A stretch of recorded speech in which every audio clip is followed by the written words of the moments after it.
दुनिया मेहरबान हो ना हो चल जाएगा। ये तो दुनिया है, आज आती है कल चली जाती है। आज आपके पास है कल दूसरों के पास है। दुनिया मेहरबान हो ना हो ये चल जाएगा, लेकिन जब वो मेहरबान होता है ना तो दुनिया तो अपने आप लाइन लगा करके खड़ी हो जाती है। इसलिए मैं आप सबको बारंबार समझाता हूं, दुनिया और संसार को छोड़ दो, बस भगवान के चरणों में नतमस्तक हो जाओ। बस यही कह दो, आज से तू मेरा मैं तेरा, तू मेरा मैं तेरा, और कोई है ही नहीं, मैं जानता ही नहीं किसी को। मैं तो भैया एक ही सिद्धांत बनाए हूं, तू मेरा मैं तेरा। कोई दुखी हो जाऊं या किसी दुख में फंस जाऊं कभी तो बस तू मेरा मैं तेरा। भगवान जी से कहते थे, भगवान जी गड़बड़ी है गई संभाल दो, और संभाल भी देते, कहीं ना कहीं से समझ जाते। अब आप लोग दुनिया के सामने हाथ जोड़ो, भाई साहब कर दो मदद, हम कर्ज में हैं, कोई नहीं करेगा। भाई साहब फोन ही नहीं उठाएंगे आपके, कौन आपकी मदद करेगा? बोले ध्यान रखना, बुरे वक्त में, अच्छे वक्त में, आने वाले वक्त में अगर आपका कोई साथ दे सकता है तो वो है ईश्वर, इसके अलावा कोई दूसरा हो ही नहीं सकता है। ईश्वर को कभी मत भूलो। मैं आप सबको अपने जीवन की घटना बता दूं तो आप लोग हिल जाओगे। हम लोगों ने, आप लोगों ने देखा वो एक डबल रोटी आती थी पहले, देखे हो? देखे कौन कौन देखा डबल रोटी? वो चाय के साथ खा लो, देखी है? नहीं देखी? देखी? उसमें से छुकलन बच जाता था। छुकलन जानते हो? छुकलन, जैसे डबल रोटी अपन ने बांटी हो, एक आध छुकलन सा रहता उसमें, छुकला टाइप का पतला सा डबल रोटी, तो पूरी वो डबल रोटी पूरी बट जाती थी, और उसका जो बाद का बचा हुआ हिस्सा रहता था वो ग्राहक नहीं लेता था। तो दुकानदार से हम लोग सेटिंग किए रहते थे, भाई साहब ये हमें खाने के लिए दे दो, और उसके यहां पानी भरते थे, तब जाकर के वो एक कप चाय पिलाता था। ऐसा जीवन हम लोगों ने जिया। अब आप आ जाओ सगों पे, तो हम लोगों को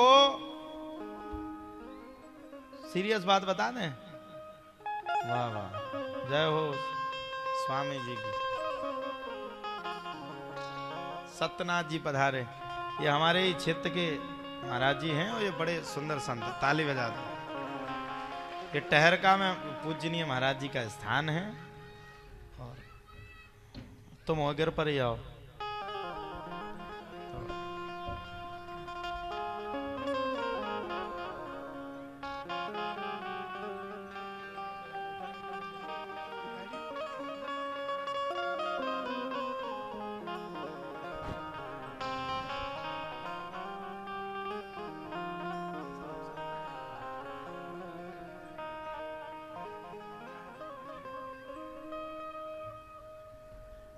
तो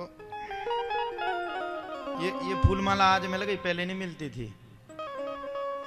अब समझो, तो शादी में जो बड़े बड़े आदमियों की शादी होती ना, आप लोगों ने देखी है? वो गार्डन में होती, देखी कि नहीं? किस किस ने देखी? वो शादियां होती गार्डनों में, अच्छे अच्छे बड़े बड़े गार्डनों में होती। तो हमें या हमारे परिवार को महाराज जी कभी शादियों का निमंत्रण नहीं दिया जाता था। क्यों नहीं दिया जाता? पूछो पूछो ना।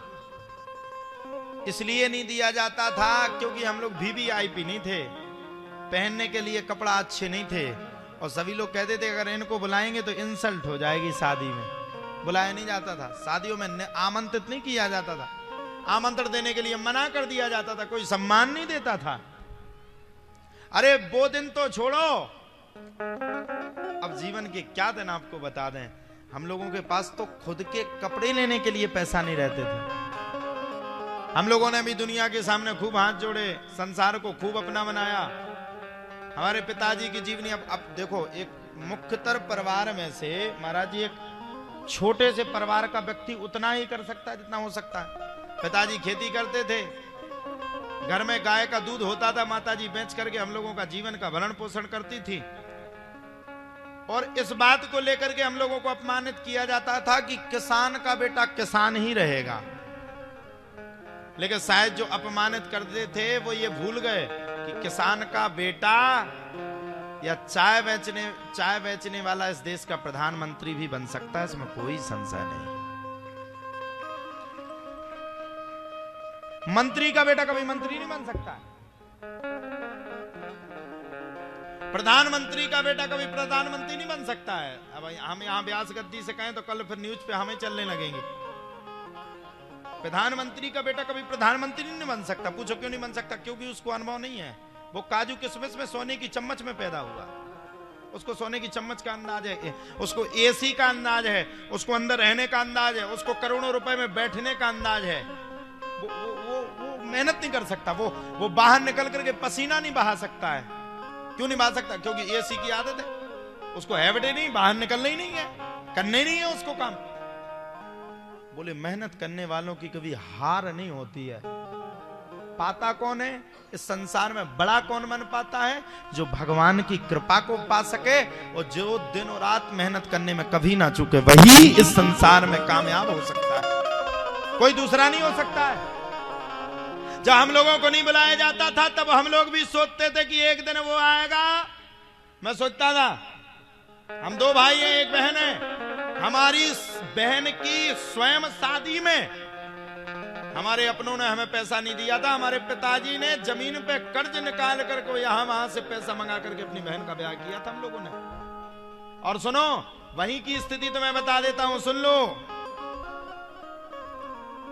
वहीं की स्थिति तुम सबको बता देता हूं, और ज्यादा तो नहीं कहूंगा, बहुत सीरियस बात आपको बताऊंगा। बहन की शादी करने की तो ठीक है, हमारी खुद की शादी में हमारे पास व्यवस्था नहीं थी,